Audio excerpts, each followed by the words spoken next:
भोपाल से पीथमपुर पहुंचा union carbide का जहरीला कचरा। ग्रीन कॉरिडोर बनाकर 12 कंटेनर से पहुंचाया गया। 40 साल बाद आज किया जाएगा नष्ट। एमपी बीजेपी संगठन में विस्तार की सुगबुगाहट। जल्द 60 जिलाध्यक्षों के नाम का होगा ऐलान। आज से 2 दिन तक चलेगा बैठकों का दौर। पर्यवेक्षक और जिला निर्वाचन अधिकारी करेंगे 1-to-1 चर्चा।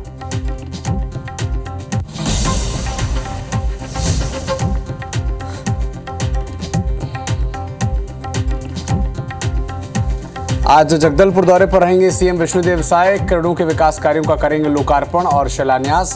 पीजी कॉलेज मैदान में सभा को करेंगे संबोधित। आबकारी घोटाला मामले में आज पूर्व मंत्री कवासी लखमा से हो सकती है पूछताछ। ईडी ने लखमा और उनके बेटे को जारी किया है नोटिस। 11 बजे तक ईडी ऑफिस जा सकते हैं कवासी लखमा। आईबीसी 24 को मिला सौरभ शर्मा का नियुक्ति पत्र। परिवहन आयुक्त शैलेंद्र श्रीवास्तव ने 2016 में जारी किए थे आदेश। 2 साल के लिए अस्थायी तौर पर हुई थी नियुक्ति।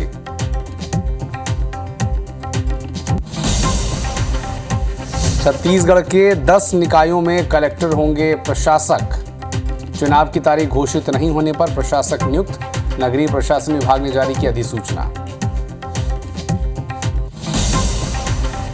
छत्तीसगढ़ में एक बार फिर से प्रशासनिक सर्जरी। 11 आईपीएस अधिकारियों के ट्रांसफर। 8 आईएएस अफसरों का भी हुआ तबादला।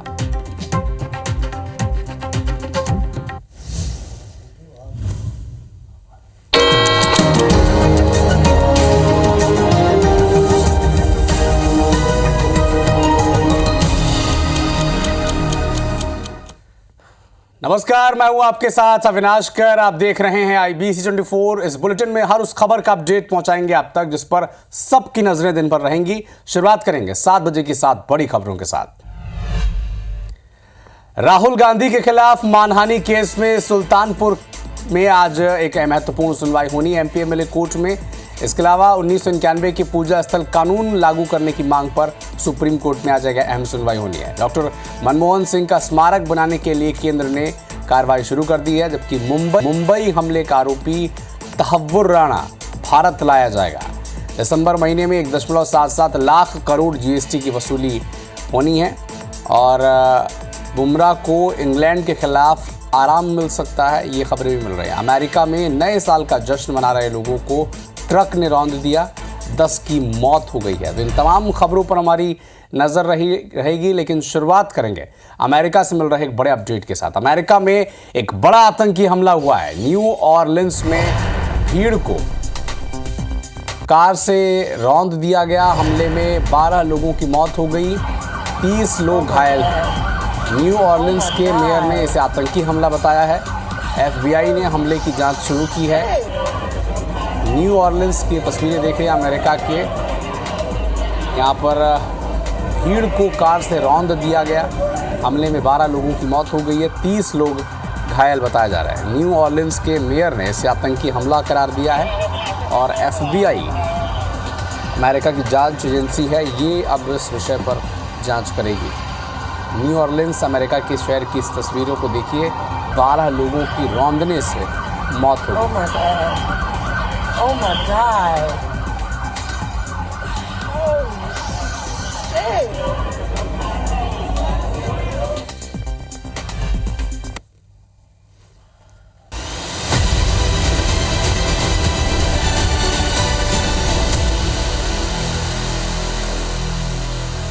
तो क्या जहरीले कचरे से निजात मिलेगी?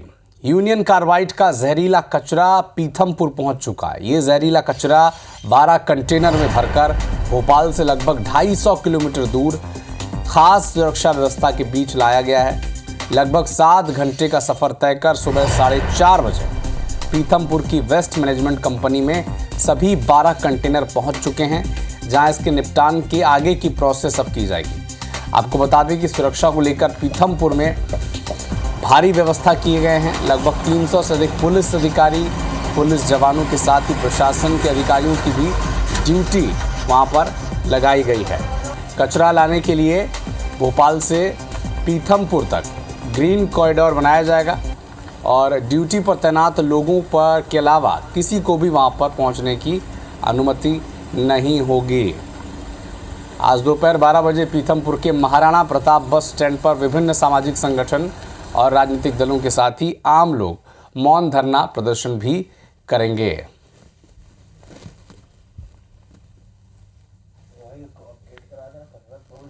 भोपाल से निकला यूनियन कार्बाइड का कचरा अब आखिरी में पीथमपुर पहुंच ही चुका है। पीथमपुर वेस्ट मैनेजमेंट कंपनी में इस कचरे का निपटान होना है और यहां पर लगभग 12 कंटेनर में भरकर विशेष सुरक्षा के बीच इस कचरे को लाया गया है। लगभग 7 घंटे का सफर तय करने के बाद लगभग सुबह 4:30 बजे पीथमपुर में यह कचरा जो है पहुंचा था। यूनियन कार्बाइड का यह पूरा कचरा है जो कि पीथमपुर वेस्ट मैनेजमेंट कंपनी में यहाँ पर जलाया जाना है। इस कचरे को लाने के लिए भोपाल से पीथमपुर तक ग्रीन कॉरिडोर बनाया गया था। प्लांट से दूर ही रास्तों को बुरी तरह से बैरिकेडिंग करके बंद कर दिया गया है और पुलिस के खास इंतजाम जो है यहाँ पर किए गए हैं। बिना अनुमति प्लांट के पास जाने की किसी को भी परमिशन नहीं है। कोई भी व्यक्ति बिना अनुमति के इस प्लांट में प्रवेश नहीं कर सकता है। उसे काफी जांच के बाद इस प्लांट में अंदर जाने दिया जाएगा और इसी को लेकर के रास्तों पर भी बैरिकेडिंग की गई है और पुलिस की खास व्यवस्था जो है यहाँ पर लगाई गई है। हालांकि सुबह 4:30 बजे यहाँ पर कचरा पहुँचने के बाद अब अंदर उसकी प्रोसेस शुरू की जाएगी और हाई कोर्ट की जो टीम बनाई गई है, कोर्ट की जो टीम बनाई गई है उसकी निगरानी में इस कचरे का निष्पादन करने की प्रक्रिया को शुरू किया जाएगा। कैमरा पर्सन नंदन सिंह पवार के साथ अंशुल मुकाती, पीथमपुर। तो चलिए आपको बताते हैं कि आज से 40 साल पहले हुई भोपाल गैस त्रासदी के बारे में। दरअसल गैस त्रासदी पर एक नजर अगर डालें तो 2 से 3 दिसंबर की दरमियानी रात 1984 को ये हादसा पेश आया था। यूनियन कार्बाइड की फैक्ट्री में गैस का रिसाव हुआ जिससे 3,787 लोगों की मौके पर ही मौत हो गई। ये सरकारी आंकड़ा है। 30,000 से ज़्यादा लोगों ने बाद में दम तोड़ दिया। भोपाल के 36 वार्ड को गैस कांड से प्रभावित माना गया है। गैस त्रासदी के बाद ट्रकों में लाशों को भरना पड़ा और उन्हें पहुंचाना पड़ा। 5,74,000 से ज़्यादा लोगों को मुआवजा इस हादसे के बाद मिला था, लेकिन जानकार कहते हैं कि तब भी ये मुआवजा बहुत कम लोगों तक मिला था। ये सरकारी आंकड़े हैं, ये आंकड़े और भी ज़्यादा थे, ऐसे जानकार बताते हैं। अधिक जानकारी के लिए हमारे सहयोगी जहां पर कचरे को निष्पादन करना है पीथमपुर, वहीं पर मौजूद हैं। अंशुल बताएं ये प्रोसेस क्या वहां पर कचरा तो पहुंच चुका है, प्रोसेस की शुरुआत हो चुकी है क्या?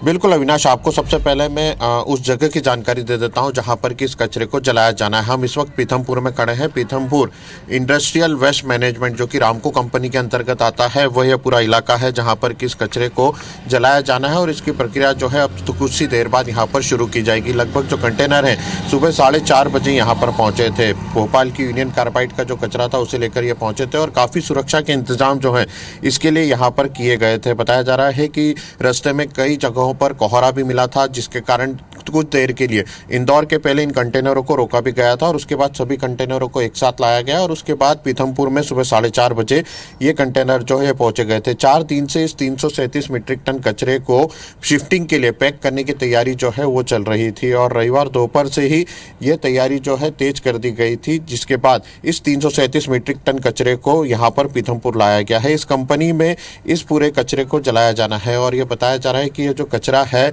इसके लिए पिछले कई दिन से यहाँ पर तैयारी चल रही थी। हालांकि फिलहाल कितनी बजे से ये कचरा शुरू किया जाएगा, इसके लिए कौन कौन सी टीमें अंदर मौजूद रहेगी, इसकी तैयारी जो है पहले से कर ली गई थी, लेकिन अभी फिलहाल ये जानकारी नहीं दी गई है कि कब से इसकी प्रोसेस जो है ये शुरू की जाएगी।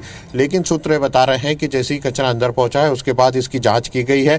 प्रारंभिक तौर पर लगभग 10 टन कचरे को जलाकर देखा जाएगा और उस 10 टन कचरे को जलाने के बाद उसकी रिपोर्ट जो है वो बनाई जाएगी कि यहाँ पर उसका क्या असर पड़ा है, उस कचरे से कौन सी गैस निकल रही है, कौन कौन सी गैसें जो है उसको जलाने पर निकल रही हैं और उसके बाद इस कचरे को लेकर के आगे की तैयारी जो है वो की जाएगी। इसमें अलग अलग प्रकार के कचरे में आपको बता दूं कि रिएक्टर अवशेष, सेविन अवशेष, नेफ्थॉल और सेमी प्रोसेस पेस्टिसाइड नाम का कचरा जो है इसमें लाया गया और साथ ही यूनियन कार्बाइड की जो फैक्ट्री की मिट्टी थी जहाँ पर कि इस बिखरे कचरे को जमा किया गया था उसकी मिट्टी को भी यहाँ पर एकत्रित किया गया है। 9 साल पहले भी इसका ट्रायल रन जो यहाँ पर शुरू किया जा चुका था। यहाँ के इंसिनेटर में 13 अगस्त अगस्त 2015 को भी 10 मीट्रिक टन कचरा जो है वो निष्पादन के लिए भेजा गया था और ट्रायल के लिए 3 दिन तक इसे जलाया गया था। हालांकि अब जो कचरा जलाया जाएगा उसमें यह देखा जाएगा केंद्रीय प्रदूषण नियंत्रण बोर्ड की जो टीम है वो यहाँ पर मौजूद रहेगी।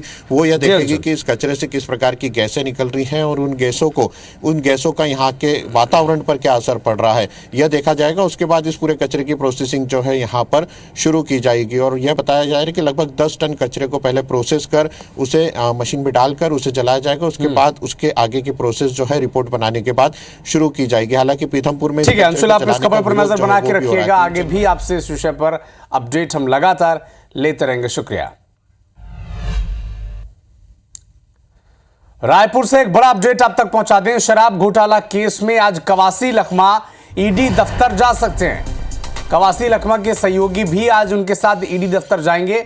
सुबह 11 से 12 बजे के बीच लखमा ईडी दफ्तर पहुंच सकते हैं। उनके बेटे और उनके करीबियों को ईडी ने नोटिस जारी किया गया है। पूछताछ के लिए ईडी के द्वारा तलब किया गया है और जो सूचना हमें मिल पा रही है उसके मुताबिक आज कवासी लखमा भूपेश सरकार में आबकारी मंत्री रह चुके थे और चूंकि शराब घोटाले के मामले में कई गंभीर आरोप न सिर्फ भूपेश बघेल की सरकार पर लगे थे बल्कि अब कवासी लखमा से भी पूछताछ के लिए उन्हें तलब किया गया है। आज वो 11 से 12 बजे के बीच और उनके करीबी ईडी दफ्तर पहुंच सकते हैं।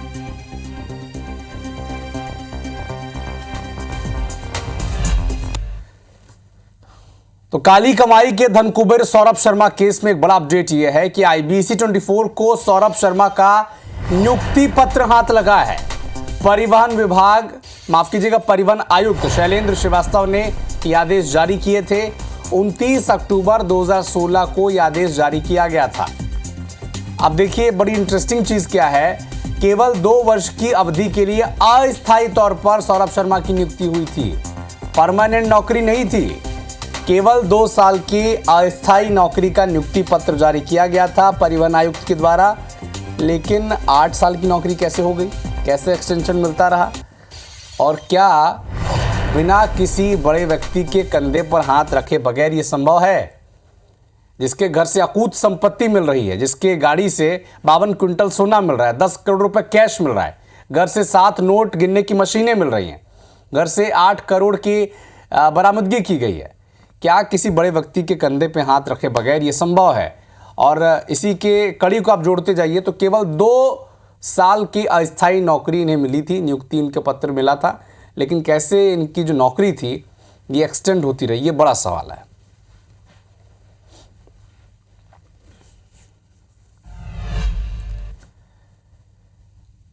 रायपुर में 8 IAS अधिकारियों का तबादला हुआ है। सामान्य प्रशासन विभाग ने आदेश जारी कर दिया है। अब किन किन का हुआ है? प्रतिष्ठा मंगाई, ये नारायणपुर की कलेक्टर बनाई गई हैं। अलरमेल मंगई डी, ये सचिव वाणिज्य कर पंजीयन का अतिरिक्त प्रभार ने मिला है। नरेंद्र कुमार दुग्गा कमिश्नर सरगुजा। नीलम नामदेव एका सचिव राज्य सूचना आयोग। पदम सिंह एल्मा आयुक्त अनुसूचित जाति विकास। प्रतीक जैन जिला पंचायत CO बस्तर। ये तमाम नाम आप स्क्रीन पर देख पा रहे हैं। 8 IAS अधिकारियों का ट्रांसफर हो चुका है। एक बड़ी प्रशासनिक सर्जरी इस वक्त की गई है। सामान्य प्रशासन विभाग ने आदेश भी जारी कर दिया है।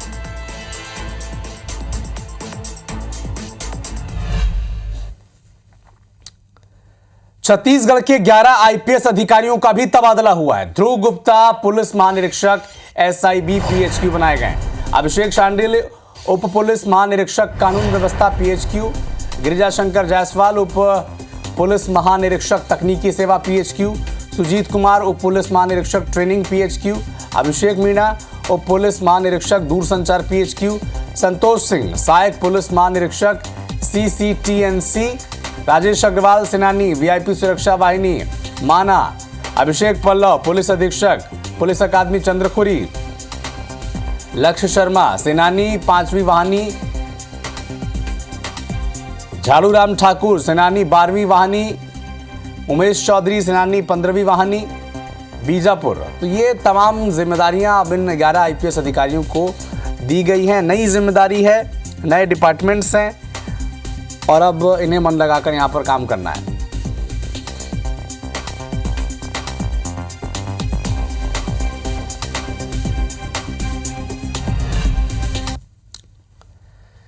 छत्तीसगढ़ के 10 नगरीय निकायों में प्रशासकों की नियुक्ति हो चुकी है। इस संबंध में आज नगरीय प्रशासन विभाग ने अधिसूचना भी जारी कर दी है। इसके मुताबिक रायपुर, बिलासपुर, दुर्ग नगर निगम में जिले के कलेक्टर को ही प्रशासक नियुक्त किया गया है।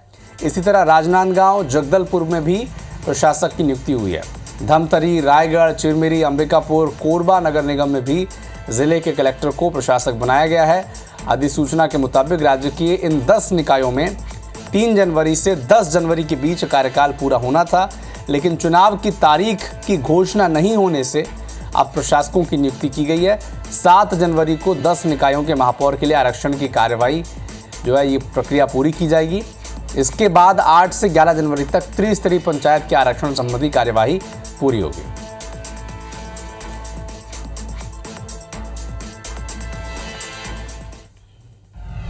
एक मुलाकात की तस्वीर आप तक पहुंचाते हैं। देश के प्रधानमंत्री नरेंद्र मोदी और मशहूर सिंगर दिलजीत दोसांझ, इनकी मुलाकात हुई है, बातचीत हुई, लंबी बातचीत, और दिलजीत दोसांझ ने प्रधानमंत्री नरेंद्र मोदी को गाना गाकर भी सुनाया है। म्यूजिक को लेकर बातचीत हुई, भारत को लेकर बातचीत हुई, भारत की विविधता को लेकर बातचीत हुई, और 2025 की शानदार शुरुआत हुई है।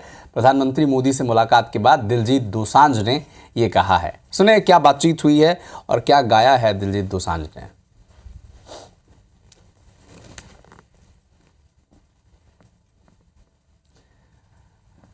तो पंजाबी लैंग्वेज में गाना गाकर सुनाया दिलजीत दोसांझ ने, और भारत की विविधता को लेकर कहा कि भारत को महान क्यों कहा जाता है, ये पूरे देश में, पूरी दुनिया में जब वो घूम कर आए तब उन्हें पता चला। और फिर नरेंद्र मोदी, देश के प्रधानमंत्री, ने भी इस बात की सहमति दी, और लंबी बातचीत दिलजीत दोसांझ और पीएम मोदी के बीच हुई है। हालांकि गाना भी गाया है दिलजीत दोसांझ ने, और प्रधानमंत्री मोदी ने अभिवादन स्वीकार भी उनका किया।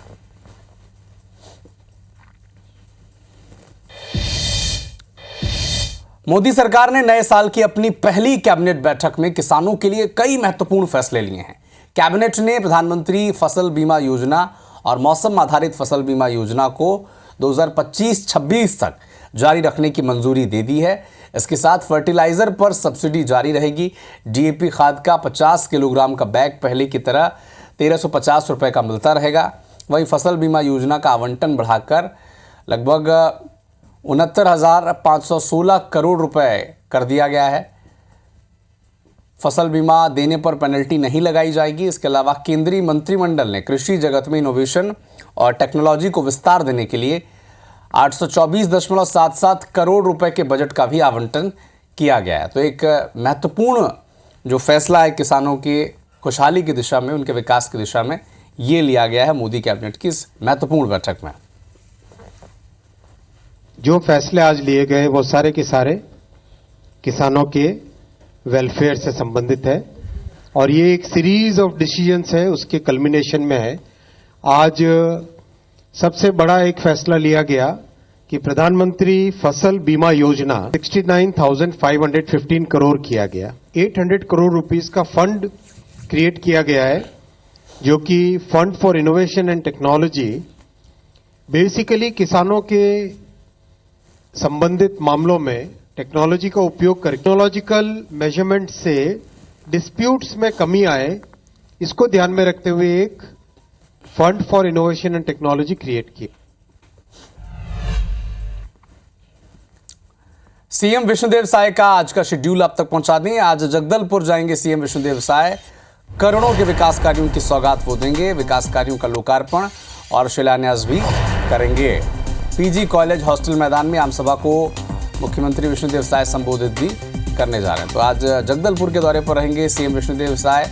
कई विकास कार्यों का शिलान्यास करेंगे वो, और करोड़ों के विकास कार्यों की सौगात देने जा रहे हैं। एक आम सभा को भी वहां पर संबोधित वो करेंगे।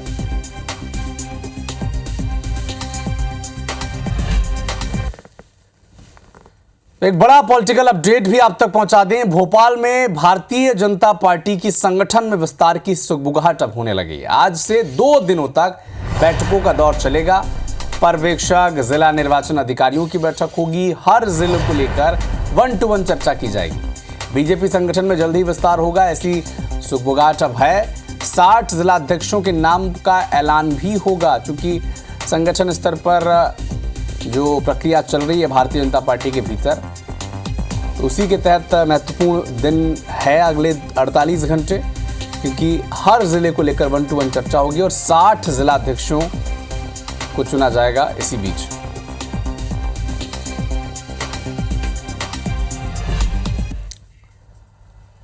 सरगुजा के सांसद हैं चिंतामणि महाराज, वो जिला अस्पताल पहुंचे। सांसद ने जिला अस्पताल का औचक निरीक्षण किया है और अस्पताल में पसरी गंदगी को देखकर सांसद महोदय नाराज हो गए हैं। अस्पताल प्रबंधन को जमकर फटकार भी लगाई है, व्यवस्थाओं को जल्द से जल्द ठीक करने के निर्देश दिए हैं। तो जिला अस्पताल पहुंच गए सांसद चिंतामणि महाराज और अस्पताल में पसरी गंदगी को देखकर वो नाराज भी हो गए। अस्पताल प्रबंधन को फटकार भी लगाई और जल्द से जल्द व्यवस्था ठीक करने के निर्देश दिए हैं। तो अपनी इसी अंदाज के लिए वो जाने भी जाते हैं, वो लोगों के बीच पहुंच जाते हैं, अस्पताल पहुंच जाते हैं। अगर सड़क खराब हो तो खराब सड़कों पर भी चल जाते हैं। और इस बार वो अस्पताल पहुंचे, गंदगी जो वहां पर पसरी थी उसको देखकर वो बड़े नाराज हुए हैं।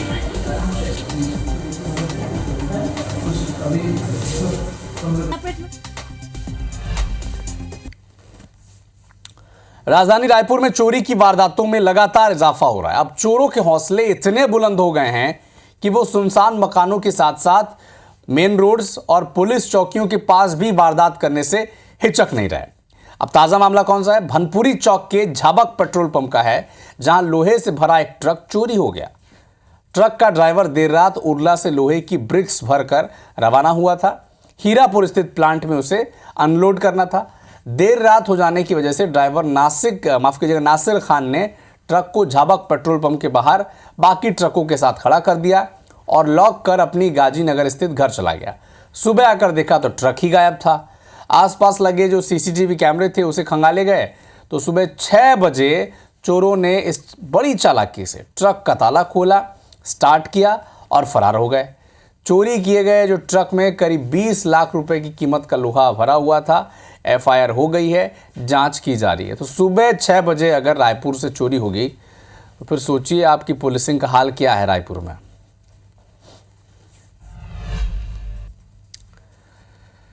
वेदर अपडेट भी आप तक पहुंचा दें। एमपी में सर्दी का सितम जारी है। राजधानी भोपाल में कड़ाके की ठंड पड़ रही है। राजधानी का तापमान 5.7 डिग्री कम हो चला है। भोपाल का न्यूनतम तापमान अगर इसकी बात करें तो 8 डिग्री सेल्सियस दर्ज की गई है। ठंड के चलते राजधानी में घना कोहरा छाया हुआ है, विजिबिलिटी कम है और मौसम विभाग ने यह आशंका जताई है कि 2 से 3 दिनों तक अगले जो 48 से 72 घंटे हैं यहाँ पर ठंड भी कड़ाके की रहेगी और कोहरा भी छाया रहेगा। जनवरी में 20-22 दिनों तक शीतलहर के आसार है। मौसम विभाग ने यह अलर्ट भी जारी किया है।